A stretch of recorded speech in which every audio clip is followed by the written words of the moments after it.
Is PowerShell refusing to open, showing errors, or failing to run commands? Don't worry, there are several common fixes you can try.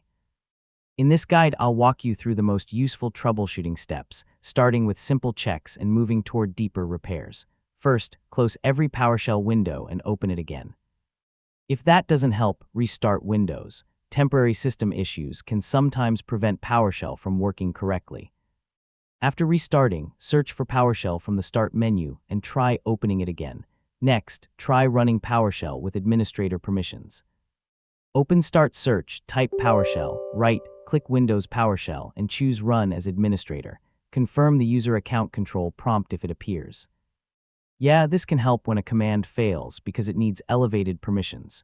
If PowerShell opens but commands aren't behaving correctly, check the version. Run PS version table and look for PS version. This tells you which PowerShell release you're using. You can also run get command to confirm that PowerShell can access its command environment. If scripts aren't running, the execution policy may be responsible. Run get execution policy to check the current setting. If you manage your own PC and need to run trusted scripts, a commonly used setting is remote signed.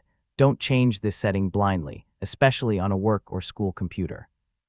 If a specific command fails, read the error message carefully. Check the command spelling and make sure the required path or parameter is correct. You can also use get help followed by the command name to learn how it should be used. Many PowerShell errors are caused by a small typo or an incorrect path. If PowerShell itself appears damaged, use Windows System Repair Tools. Open Command Prompt or another administrator terminal and run sfc scanno.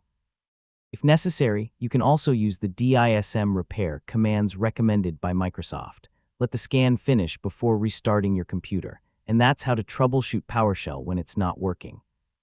Restart first, try administrator access, check the version and execution policy, review command errors, and use Windows repair tools if needed. So work through these steps one at a time, and you can usually identify what's causing the problem.